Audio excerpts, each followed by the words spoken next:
오늘 하나님의 말씀은 신약성경 마가복음 1장 9절로 15절까지의 말씀입니다. 마가복음 1장 9절에서 15절까지의 말씀.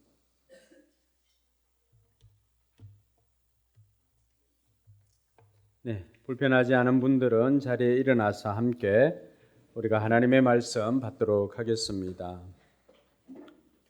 그 무렵에 예수께서 갈릴리 나사렛으로부터 오셔서 요단강에서 요한에게 세례를 받으셨다. 예수께서 물 속에서 막 올라오시는데 하늘이 갈라지고 성령이 비둘기같이 자기에게 내려오는 것을 보셨다. 그리고 하늘로부터 소리가 났다. 너는 내 사랑하는 아들이다. 내가 너를 좋아한다. 그리고 곧 성령이 예수를 광야로 내보내셨다. 예수께서 40일 동안 광야에 계셨는데 거기서 사탄에게 시험을 받으셨다. 예수께서 들짐승들과 함께 지내셨는데 천사들이 그의 시중을 들었다. 요한이 잡힌 뒤에 예수께서 갈릴리에 오셔서 하나님의 복음을 선포하셨다. 때가 찼다. 하나님의 나라가 가까이 왔다. 회개하여라. 복음을 믿으라. 아멘. 앞뒤 좌우로 손잡아주면서 5분에게 하늘복 빌어주시기 바랍니다. 하늘복 많이 받으세요. 잘 오셨습니다. 잘 오셨습니다. 하늘복 많이 받으세요. 손잡아주면서 축복해 주시기 바랍니다. 하늘복 많이 받으세요.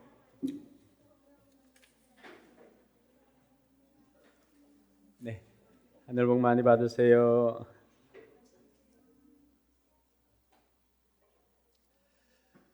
우리가 교회라고 할 때 교회는 부름받은 사람들의 모임을 교회라고 할 수 있습니다. 건물이 교회가 아니라 부름받은 사람들의 모임을 우리는 교회라고 합니다. 그래서 교회를 지칭하는 그 헬라어 에클레시아가 바로 그런 뜻입니다. 밖으로 부름받은 사람들. 그래서 우리가 예수님을 주님으로 영접하고 교회가 된 우리 모두는 어떻게 보면은 부름받은 사람들이라고 할 수가 있습니다. 아직 조는 분들은 없지만은 우리가 누구인지 옆 사람에게 한번 이야기해 줍시다. 우리는 부름받은 사람들입니다. 우리가 하나님의 자녀가 될 때도 부름받은 사람들이지만은 우리가 하나님의 사역을 할 때도 우리 모두는 부름을 받고 그 부름에 응하여서 우리에게 맡겨진 일들을 감당하게 되는 것입니다. 근데 이런 하나님의 부르심에 보면은 어느 정도의 원칙이 있다라고 하는 것을 알 수가 있습니다. 그래서 오늘은 하나님께서 이 예수님을 공적인 사역으로, 공생의 사역으로 부르시는 이 과정을 통해서 우리가 어떤 부르심에 어떤 과정을 거치고 또 어떻게 대처해야 하는지를 함께 살펴보는 시간이 되기를 바랍니다. 예수님께서 공생애를 시작하기 전에 예수님에게 있었던 일은 무엇일까요? 바로 오늘 9절 말씀에 보니까 예수님께서는 공생의 시작 전에 세례를 받으셨다라고 하는 것을 알 수가 있습니다. 오늘 9절 말씀에 그 무렵에 예수께서 갈릴리 나사렛으로부터 오셔서 요단강에서 요한에게 세례를 받으셨다라고 그렇게 말합니다. 사실 예수님은 세례가 필요 없으신 분이죠. 그럼에도 불구하고 세례를 받으러 요단강에 있는 요한에게 나와왔다라고 하는 것은 요한조차도 예수님의 세례를 받으시는 그것을 요한조차도 말렸습니다. 왜냐하니까 세례 요한이 주는 세례는 무슨 세례일까요? 회개의 세례였습니다. 죄에 있는 사람들이 돌이켜서 자신은 이제 그 길로 가지 않고 바른 길로 걸어가겠습니다 결단하고 받는 것이 이 회개의 세례였습니다. 그래서 자기가 주는 세례가 회개의 세례였기 때문에 세례 요한조차도 말렸습니다. 그래서 그 내용이 마태복음 3장 14절에 15절에 기록되어졌는데 마태복음 3장 14절에 이렇게 되어 있습니다. 같이 한번 읽어볼까요? 그러나 요한은 내가 선생님께 세례를 받아야 할 때인데 선생님께서 내게 오셨습니까? 하고 말하면서 말렸다. 예수께서 그에게 말씀하셨다. 지금은 그렇게 하도록 하십시오. 이렇게 하여 우리가 모든 의를 이루는 것이 옳습니다. 그제서야 요한이 허락하였다. 여러분, 세례 요한조차도 자기에게 나오시는 분이 성령으로 세례를 베풀 그 세례자 요한 예수님인 것을 알고 있었습니다. 그래서 세례 요한도 내가 선생님에게 가서 세례를 받아야 하는데 선생님이 어떻게 나한테 나와서 세례를 받습니까? 라고 하였을 때 예수님께서 지금은 그렇게 하십시오. 그렇게 해서 하나님의 의를 이루도록 하십시오라고 말하였습니다. 그제서야 세례 요한도 말리지 않고 예수님에게 세례를 베풀었습니다. 아무 죄 없으신 예수님께서 왜 세례를 받으셨을까요? 예수님의 행동 하나하나는 앞으로 오고 오는 모든 믿음의 사람들에게 본을 보여주기 위함입니다. 특별히 예수님의 세례는 예수님의 죄 때문에 세례를 받으신 것이 아니라 우리의 죄 때문에 백성의 모든 죄를 대신해서 회개의 세례를 받으신 것입니다. 뿐만 아니라 여러분, 우리는 세례를 줄 때 이제 물로서 이렇게 약식으로 이렇게 하지만은 그러나 이 당시 세례는 거의 다 침례였습니다. 침례라고 하는 것은 물에 이렇게 잠구었다가 이렇게 끄집어내는 것입니다. 예수님께서 세례 요한에게 이렇게 물에 잠기고 올라올 때 그 모습이 앞으로 예수님의 사역을 우리에게 보여주시는 것이기도 합니다. 예수님께서는 저와 여러분들의 모든 죄를 대신하여서 물속에 들어가심으로 말미암아 그 죄값으로 죽음을 상징하는 것이었습니다. 그리고 그 물에서 다시 올라오실 때에는 그 물에서 올라오는 것을 통하여서 새로운 생명을 우리에게 주시는 부활을 의미하는 것이었습니다. 뿐만 아니라 아무 죄 없으신 예수님께서 세례를 받으신 이유는 하나님께서 세례 요한에게 하나님께서 예수님이 오실 길을 예비하라고 하나님께서 사명을 주시지 않았습니까? 예수님께서 세례 요한에게 나와서 세례를 받으심으로 하나님께서 세례 요한에게 주신 그 위임된 권한을 인정해주고 존중해주는 것이 됩니다. 그래서 세례 요한에게 메시아가 오실 길을 준비하라고 하신 그 말씀이 실제로 세례 요한이 예수님에게 세례를 줌으로 말미암아 어떻게 됩니까? 많은 사람들에게 예수님 오실 길을 세례를 줌으로 예비하게 된 것이었습니다. 이 세례를 통하여서 이제 예수님께서는 세례 이후에 공적인 생애를 시작하게 된 것입니다. 오늘 세례를 받으신 예수님께서 세례를 받고 나오실 때 어떤 일이 생겼습니까? 10절과 11절에 보니까 예수님께서 물속에서 막 올라오시는데 같이 읽습니다. 하늘이 갈라지고 성령이 비둘기같이 자기에게 내려오는 것을 보셨다. 그리고 하늘로부터 소리가 났다. 너는 내 사랑하는 아들이다. 내가 너를 좋아한다. 여러분, 여기에 삼위일체 하나님이 다 존재하십니다. 성경에는 특별히 삼위일체라고 하는 그 단어는 없습니다. 그렇지만 하나님께서 예수님이 세례를 받는 이 장면을 통해서 성령 하나님께서 비둘기같이 내려오시는 성령님이 계셨고요. 그리고 세례를 받으시고 올라오실 때 하늘에서 음성이 들려서 이는 내 사랑하는 아들이다. 내가 너를 좋아한다라고 하는 말씀으로 음성을 들려주신 분은 성부 하나님이십니다.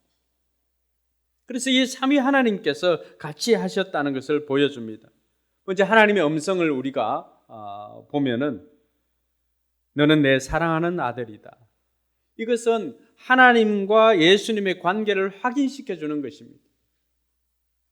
뿐만 아니라 내가 너를 좋아한다라고 하는 이 문장 속에는 물론 하나님께서 예수님이 예뻐서 그럴 수도 있겠지만은 그러나 앞으로 시작하는 너의 사역을 내가 기뻐하노라라고 하는 그 음성이 들어있는 것입니다.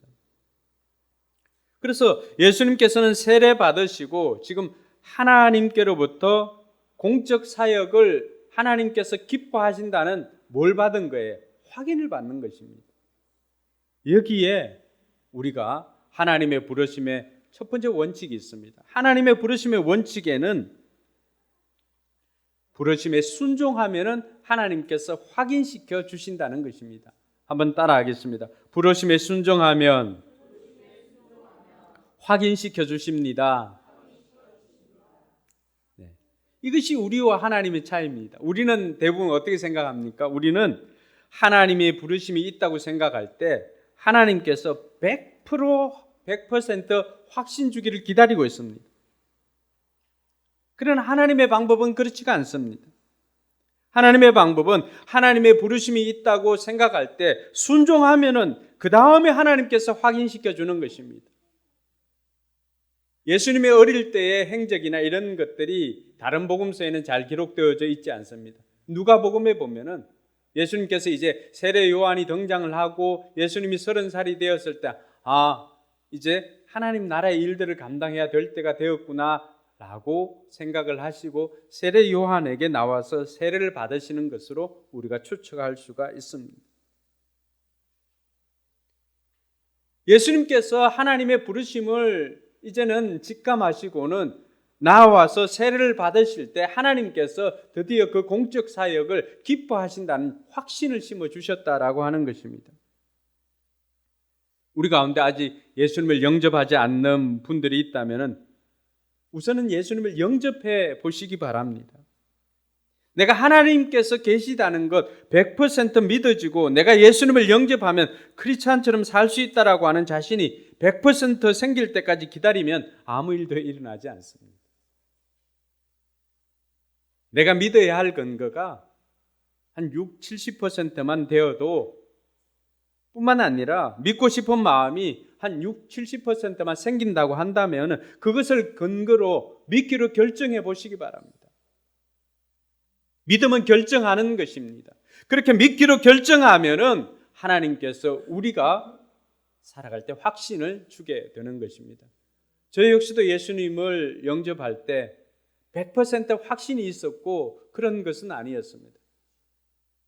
근데 집사람이 믿는 그 하나님을 저도 믿고 싶었고 또 저도 영생에 대한 소망을 가지고 싶었던 것입니다. 그래서 집사람을 통해서 예수님을 알게 되고 예수님을 영접하였을 때 그러고 나니까 하나님의 말씀이 믿어지는 은혜가 있었습니다. 그 이전까지는 너무나 황당한 것이었죠.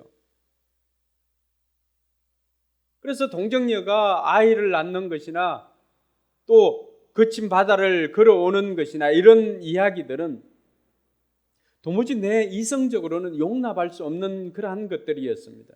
그런데 내가 예수님을 영접하고 100% 그런 것들이 다 믿어져서 영접한 것이 아니라 내게 복음을 전하였던 아내가 믿어졌고 뿐만 아니라 예수님을 영접하고 난 다음에 주시는 하나님의 그 유익을 생각해 보니까 내가 예수님을 영접하지 않을 이유가 없었던 것입니다. 그래서 100% 내가 믿어져서 영접한 것이 아니라 한 70% 믿어졌기 때문에 영접을 하고 난 다음에 생겼던 놀라운 일은 그동안 내가 반신반의했던 이러한 내용들이 이제는 믿음의 영역으로 제게 다가와서 이 말씀이 믿어지기 시작했다는 것입니다. 할렐루야.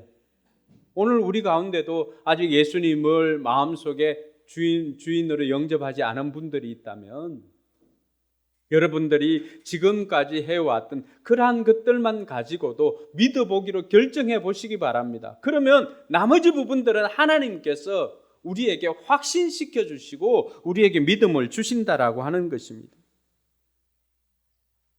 뿐만 아니라 우리가 하나님의 사역으로 부름을 받을 때도 마찬가지입니다. 내가 예수님을 주인으로 영접하고 사역으로 부름을 받을 때도 동일합니다. 자꾸만 해야 할 일들이나 교회에서 해야 할 일들이나 하고 싶은 일들이 자꾸만 눈에 보이고 마음에 생기게 됩니다. 그런데 내 환경이나 상황을 보면은 내가 할 수가 있을까? 과연 하나님께서 나를 그 일을 하라고 불렀을까라고 하는 의심이 생기기도 합니다. 그럴 때 오늘 예수님처럼 우리가 확신 오기만을 기다리지 말고 하나님께 영광 돌리고 싶다는 여러분들의 내면의 동기만으로도 결정하고 순종해서 헌신하면은 하나님께서 그 위에 확신을 주시더라고 하는 것입니다. 내 수준에서 보니까 이거 하나님께서 나를 부르신 거 맞다라고 생각하고 하나님께 헌신하고 뛰어들면은 그 나머지 부분들은 하나님께서 확신시켜 주시는 것입니다. 오늘 예수님도 공생애를 시작하신 것이 자신이 세례를 받고 난 다음에 하나님께서 이는 내 사랑하는 아들이다. 내가 너를 좋아한다. 내가 너를 기뻐한다라고 하는 그 음성으로 하나님께서 예수님의 그 공적인 사역의 부르심에 확신을 주셨다라고 하는 것입니다. 그러므로 저와 여러분들도 마찬가지입니다. 하나님께서 우리가 먼저 헌신하면, 우리가 먼저 순종하면 그 위에 확신을 주신다는 사실을 깨닫고 지금 여러분 마음에 하나님께서 주시는 그 마음, 내가 교회에서 이런 일들을 해야 되겠다, 아니면 내가 VIP를 이렇게 섬겨야 되겠다 라고 하는 그 마음 주시면 하나님께 여러분들 그 마음을 올려드리고 실행해 보시기 바랍니다. 그러면 하나님께서 그 사역을 하나님께서 기뻐하십니다. 여러분, 사명은 지나고 나서야 발견할 수가 있습니다. 여러분, 요셉이 어릴 때 꿈을 자주 꾸었지요. 요셉이 꿈을 꾸었는데 어느 날 기이한 꿈을 꿉니다. 볕단들이 다 자기를 향해서 절을 합니다.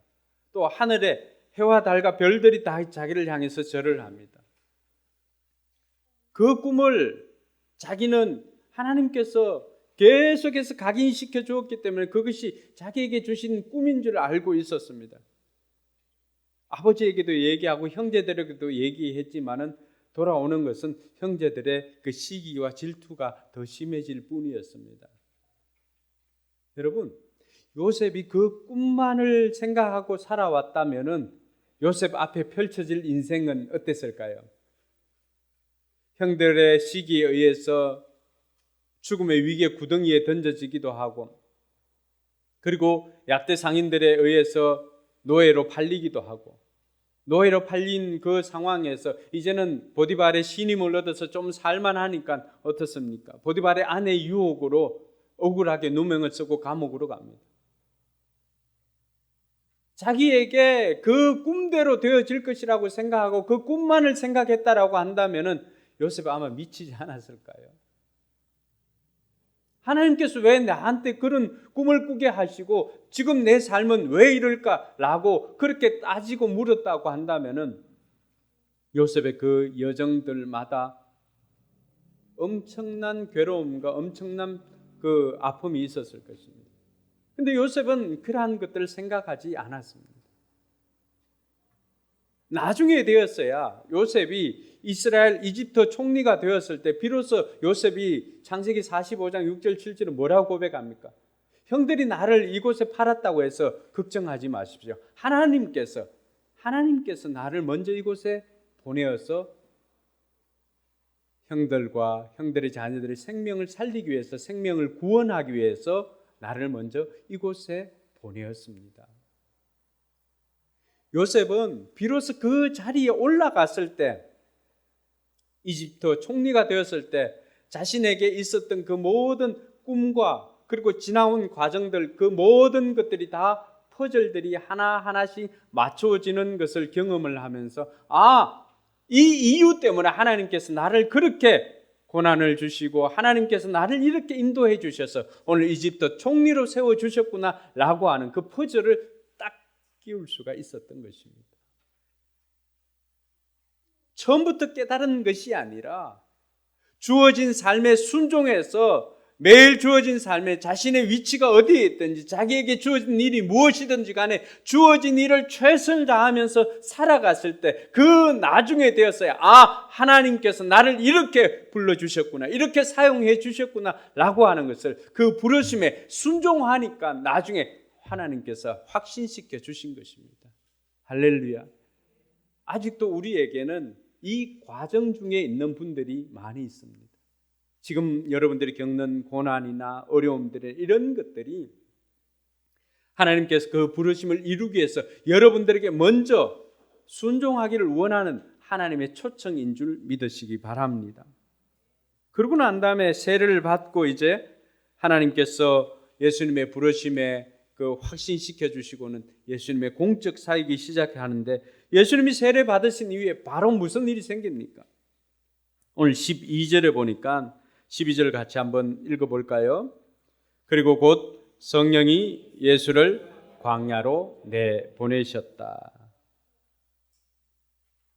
세례 받으신 이후에 성령 하나님께서 예수님을 광야로 이끌어 가십니다. 항상 그런 것은 아니지만 여기 일반적인 원칙이 있습니다.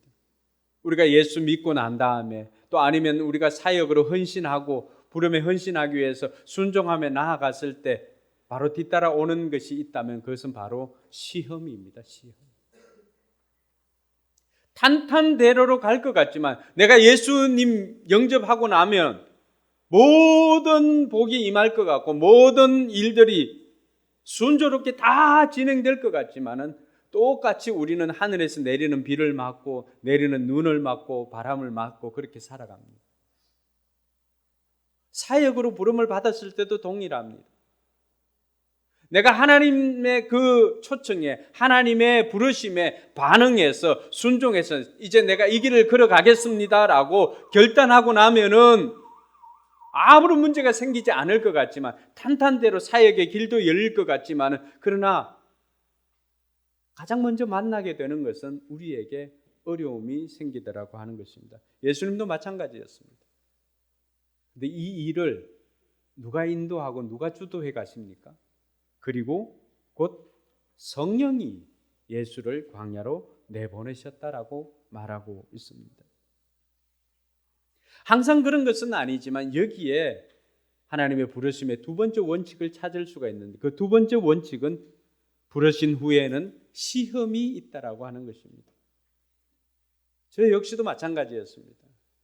저 역시도 이제 운영하는 치과기공소를 후배에게 넘기고는 신학을 해야 되겠다라고 하는 결단을 하게 됩니다. 그 결정적인 이야기는 다른 사람과는 다르게 저는 영화를 보면서 하나님의 부르심을 다시 한번 확신할 수가 있었던 것이 라이언 일병 구하기였습니다. 그 라이언 일병 구하기 그 영화를 보면서 그 전쟁 씬이 나오지 않습니까? 전쟁 씬이 나오는데 이 라이언 가족들, 형제들을 전장에서 다 잃었던 거죠. 그러니까 펜타곤에서 이제 남아있는 라이언은 누구냐라고 하고는 이 라이언만은 생존해서 그 어머님 품으로 돌려보내야 된다라고 하면서 이 미국 국무성에서 지령을 내립니다. 그래서 최고의 특공대들이 모여있는 그 특공대에다 미션을 주죠. 라이언을 구해서 엄마 품으로 돌려보내라. 근데 이름만 알지 이 사람이 어느 전투에 참여했는지 이런 것들이 오늘처럼 명확하게 이렇게 드러나 있지 않을 때입니다. 수소문을 통하여서 라이언이 어디 있다라고 하는 것을 찾고는 갔지만 처음에는 이 사람이 아닌 거죠. 전혀 맞지를 않습니다. 그 다음에 이 사람이 최전방 전투에 투입해 있다라고 하는 것을 알고 특공대가 이 라이언 한 사람을 구하기 위해서 출동을 합니다. 그 과정에서 특공대 대원들이 죽기도 하죠. 그 특공대 대원들 중에는 이런 생각을 가집니다. 왜 그놈이나 나나 똑같은 목숨인데 왜 그를 위해서 우리 동료가 죽어가야 하는가 질문을 한 적도 있습니다. 그럴 때 캡틴이었던 톰 행크스가 그들을 다 이렇게 설득을 시키고 이 라이언이 얼마나 소중한 사람인가, 그 어머니의 그 가족이 얼마나 소중한 사람인가를 설득을 하고는 다시금 그 길을 갑니다. 그리고는 드디어 이 라이언을 찾았습니다. 그리고 이 라이언을 무사히 부모님 품에 안겨주기 위해서는 그 치열한 전장을 뚫고 나와야만 했습니다. 그렇게 나오다가 특공대원들이 한 사람, 두 사람씩 생명을 잃어갑니다. 마지막에는 그 다리에서 이 캡틴 톰 행크스가 마지막에 그곳에서 죽어가면서 이 라이언에게, 맷 데이먼에게 그런 부탁을 합니다. 우리의 죽음이 헛되지 않도록 최선을 다해 살아달라는 그 부탁을 남깁니다. 맷 데이먼이 그 이야기를 듣고는 그 약속을 지키기 위해 최선을 다해 살겠습니다 라고 그렇게 이야기를 합니다. 저는 그 영화를 보면서 그 장면, 이 톰 행크스가 맷 데이먼에게 이렇게 부탁하는 그 장면에서 예수님의 모습이 오버랩이 되었습니다. 십자가에 달리신 예수님께서 죽어가면서 저에게 부탁하는 음성으로 들렸습니다. 내 죽음이 헛되지 않도록 최선을 다해 살아달라. 저는 그때 펑펑 울면서 이것이 하나님께서 나를 사역으로의 부르심인 줄 알고 그때 그 자리에서 고백을 합니다. 하나님, 제가 최선을 다해 살겠습니다. 그리고 그 영화는 맷 데이먼이 그 약속을 붙잡고 최선을 다해서 살았던 그 증거를 제일 첫 장면으로 이렇게 딱 내세우죠. 나이 많은 그 맷 데이먼과 그 아내가 자녀들을 데리고 와서 이 캡틴의 그 묘의 비석에 와서 이 경례를 하죠. 경례를 하고 맷 데이먼이 그런 고백을 합니다. 그 약속이 헛되지 않도록 최선을 다해 살았습니다. 그 증거가 저 사람들입니다라고 보여줍니다. 그때 이제 카메라 앵글을 가족들에게 이렇게 보여주죠. 저는 당시 주일학교 부장이었습니다. 29의 주일학교 부장으로 있었는데 그 장면을 보면서 하나님, 제가 우리 주님께서 십자가에서 부탁하신 그 부탁을 제가 지키고 최선을 다해 살겠습니다 라고 하면서 저는 모든 이제 하던 일을 그만두고 신학교에 편입하게 되었습니다. 그렇게 결정되어지면 탄탄대로를 열려야 되잖아요. 근데 신학교를 제가 편입을 결정하고 학교를 다니면서 제일 첫 번째 만났던 것은 바로 어머님의 폐암 선고였습니다. 내가 하나님 나라를 위해서 헌신하면 우리는 이 세상에서도 잘 될 것이라고 생각하고 있지만, 그러나 세상은 그러한 잘됨보다도 먼저 우리로 하여금 하나님의 사람으로서 살아갈 수 있도록 하나님께서 정말로 그러한가 하여서 흔들어 놓을 때가 있더라고 하는 것입니다. 예수님의 부르심에도 동일하였습니다. 예수님도 공생애를 시작하면서 세례를 받고 하나님께서도 이 사역을 기뻐하신다는 그 고백을 듣고는 사역으로 나가기 전에 성령님께서 광야로 먼저 이끌어서 그곳에서 40일 동안이나 굶주림 가운데 시험을 하십니다. 오늘 우리가 예수를 영접하면은 다 탄탄대로처럼 보이지만 예수님을 영접하면은 여러 가지 어려움들이 많이 있습니다. 가정에서도 때로는 분란이 생기기도 하고요. 그래서 우리 집에도 한 집에 종교가 2개 있으면 안 된다, 뭐 그런 이야기, 또 예수 믿으면은 돌아가신 할아버지나 할매가 와가지고 동거나 배고프다 뭐 하면서 뭐 제사상 차리는 이런 일들이 비일비재하게 일어납니다. 그러나 그러한 것들이 우리를 넘어지게 할 수는 없습니다. 그러한 것들이 의뢰에 있다라고 하는 것은 하나님께서 나를 부르신 것이 확신하구나. 이것이 하나님께서 기뻐하시니까 사단은 그 주도권을 빼앗기지 않으려고 자꾸만 여러 가지 시험으로 여러 가지 어려움들로 우리를 힘들게 한다라고 하는 것을 우리가 알면 됩니다. 예수님을 영접하고 어떤 사람은 교통사고가 3번이나 연달아 난 사람도 있습니다. 그때 우리가 기억해야 할 것은 하나님께서 나를 부르신 것이 분명하구나. 그러니 내가 그렇게 하나님 나라의 일들을 위해서 하는 것을 사단이 싫어하니까 이런 시험들이 있을 수 있구나라고 생각하면서 우리는 담대하게 계속해서 그 앞길을 걸어나갈 수 있기를 주님의 이름으로 축원합니다. 그럴 때 광야에서 어떤 일이 생겼습니까? 13절에 보니까 예수께서 40일 동안이나 광야에 계셨는데 거기서 사탄에게 시험을 받으셨다. 예수께서 들 짐승들과 함께 지내셨는데 같이 읽습니다. 천사들이 그의 시중을 들었다. 마태복음에 보면은 마태복음 4장 3절과 4절에 보면은 예수님께서 시험 받으실 때 40일을 굶었잖아요, 지금. 40일 아니라 지금 아침 드시고 오신 분들도 있지만 아침 굶고 온 분들도 있는데 그 굶어도 지금 배가 고파가지고 언제 목사님 설교를 끝내나 지금 시계를 보는, 심판도 아닌데 자꾸만 시계를 보는 분들이 있잖아요. 근데 40일을 굶었다는 거죠. 그래서 사탄이 제일 먼저 한 게 뭐예요? 이 돌덩이를 바꾸어서 떡덩이가 되게 하라. 그 앞에 조건이 있죠. 네가 만약 하나님의 아들이거든 이 돌들에게 빵이 되라고 말해보아라. 여러분, 마가복음의 기록 목적이 뭐였어요? 하나님의 아들, 예수 그리스도의 복음의 시작이라고 했잖아요. 그럼 예수 그리스도가 하나님의 아들인 것을 증명하는 것이 마가복음의 시작이잖아요. 복음의 시작인 것이죠. 복음서의 기록 목적들이 예수님께서 하나님의 아들인 것을 증명하는 거예요. 사탄이 그걸 건드린 것입니다. 네가 만약 하나님의 아들이거든, 예수님께서 하나님의 아들이신 것이 분명한데 하나님께서 인정해 주시고 너는 내 사랑하는 아들이다라고 음성을 들었잖아요. 듣고 그 자리에 간 거예요. 그러니까 예수님께서 그 음성을 듣고 갔는데 사단에게 그걸 증명할 필요가 있습니까? 없어요. 그런데 사단은 그걸 또 많이 알고도 그걸 가지고 유혹을 합니다. 네가 만약 하나님의 아들이거든 보여보라는 것입니다. 이 돌덩이가 떡덩이가 되게 해보라는 것입니다. 여러분, 그 당시 시험은 멀리서 오는 게 아닙니다. 시험은 가장 가까이 있는 것으로부터 시험을 당하게 됩니다.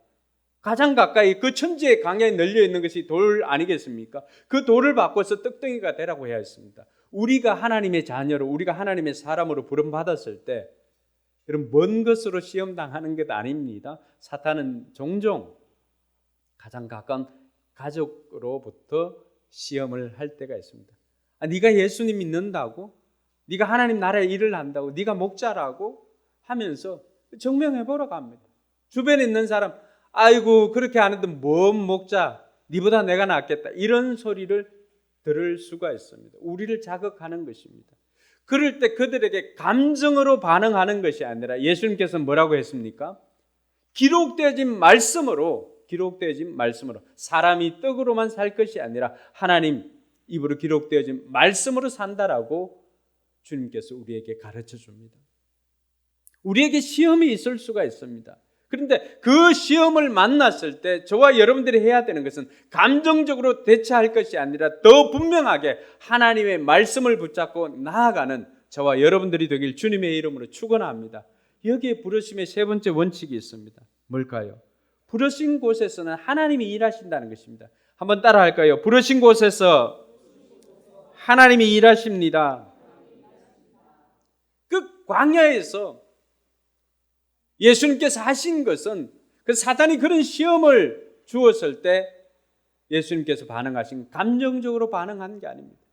40일 굶었으니까 얼마나 배가 고프겠어요. 사탄이 말하기 전에도 예수님께서 그 돌덩이를 떡덩이로 바꾸고 싶은 마음이 왜 없겠습니까? 그런 능력이 다 있잖아요. 그럼에도 불구하고 예수님께서는 철저하게 하나님의 말씀에 의존해서 그 말씀으로 승리하는 모습을 보여주었습니다. 왜 그럴까요? 여러분, 이 광야라고 하는 이 단어가 그 히브리어로 보면 미드바르입니다. 미드바르. 그 미드바르는 다바르는 뭘까요? 하나님의 말씀이거든요. 광야는 미드바르, 하나님의 말씀이 있는 곳이 광야입니다. 그것을 광야라고 부릅니다. 그 광야에서 우리가 들어야 할 것이 무엇입니까? 바로 하나님의 말씀이라고 하는 거죠. 우리의 사역의 현장에서 우리는 날마다 하나님의 말씀을 듣고 하나님의 음성을 듣고 일할 수 있는 저와 여러분들이 되기를 바랍니다. 그리고 그 광야는 우리를 불러주신 그곳에서는 하나님께서 우리를 통해서 일하시는 것을 보여주십니다. 여러분들이 목장을 할 때나 여러분들이 사역을 할 때나 그 현장마다 우리는 하나님의 일하심을 경험할 수가 있는 것입니다. 할렐루야. 오늘 예수님께서 우리에게 보여주신 그 원칙이 바로 그것입니다. 예수님께 그곳에서 말씀으로 악한 사단의 그 계획을 다 물리치십니다. 그것을 통해서 우리에게 보여주시는 것은 부르신 곳에서는 하나님이 일하신다라고 하는 것. 우리는 다만 순종해서 준비 되어져 있으면 하나님께서 우리를 통하여 일하여 주시는 줄 믿으시기 바랍니다. 여러분들이 VIP를 초청하거나 또 여러분들이 사역의 현장에서 하나님의 사람답게 살고자 하면은 하나님께서 그곳에서 여러분들을 통해서 하나님의 능력이 나타나도록 해 주신다는 사실입니다. 그렇게 악한 사단이 이제 떠나가고 난 다음에 예수님께서 드디어 현장으로 복귀합니다. 14절에 보니까 요한이 잡힌 뒤에 예수님께서 갈릴리에 오셔서 하나님의 복음을 선포하셨다. 때가 찼다. 하나님의 나라가 가까이 왔다. 회개하여라. 복음을 믿으라. 예수님께서 갈릴리에서 오셔서 하신 것이 무엇입니까? 바로 세례 요한을 통해서 선포되어졌던 그 복음을 예수님께서 다시 선포하시는 곳입니다. 여기에 부름의 네 번째 원칙이 있습니다. 같이 따라합니다. 부르신 곳에서 할 일이 있습니다.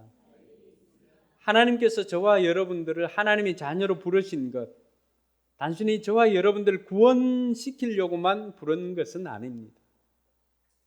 하나님께서 저와 여러분들에게 우리가 하나님의 자녀로 살고 우리를 통해서 하실 일이 있음에 하나님께서 저와 여러분들을 불러주셨다는 사실을 우리는 기억해야 할 것입니다. 예수님께서 공생애를 통하여서 하나님의 그 부르심에 응답하고 하나님께서 확인시켜 주시고 시험을 거쳐서 하나님의 일하심을 보여주시고는 이제 정말로 예수님께서 그 공생애 사역을 시작해야 되는 현장에 왔을 때 예수님의 그 첫 번째 설교는 때가 찼고 회개하라. 하나님 나라가 가까이 왔으니까 회개하라라고 하는 그 복음을 선포하였던 것입니다. 오늘 저와 여러분들에게도 동일합니다. 우리를 불러주신 하나님께서는 우리에게 우리를 통해서 하실 일이 있음을 가르쳐 주는데 그것이 바로 하나님의 소원을 이루는 것입니다. 하나님의 뜻을 이루는 것입니다. 하나님의 나라가 나를 통해서 이 땅 가운데 선포될 수 있도록 우리는 섬김과 순종을 통해서 잃어버린 영혼들 구원하여서 그리스도의 제자를 만드는 그 일을 위해서 부름받았다는 사실을 기억해야 할 것입니다.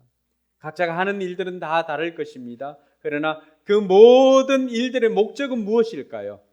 바로 하나님의 나라를 위해서, 하나님의 뜻을 이루기 위해서, 하나님의 기쁨을 위해서 저와 여러분들이 그 부르신 곳에서 해야 할 일이 있음을 깨닫고 그곳에서 복음을 전하는 저와 여러분들이 되길 주님의 이름으로 축원합니다. 사랑하는 성도 여러분, 오늘 하나님께서 예수님을 부르신 이 공적인 사역을 위해서 부르신 이 과정을 통해서 우리의 부르심의 현장에도 동일하게 적용할 수 있는 네 가지 원칙을 살펴보았습니다. 그 첫 번째는 뭘까요? 부르심에 순종하면은 확신시켜 주신다는 것입니다. 두 번째는요, 부르신 후에는 시험이 있을 수 있다라고 하는 것입니다. 세 번째는 부르신 곳에서는 하나님이 일하신다는 것입니다. 네 번째는요, 부르신 곳에서 이제는 내가 할 일이 있다라고 하는 것입니다. 이런 사실을 기억하고 저와 여러분들을 불러주신 그 하나님의 부름에 응답해서 많은 열매를 맺고 하나님께 영광 돌리는 저와 여러분들이 되길 주님의 이름으로 축원합니다. 기도하겠습니다.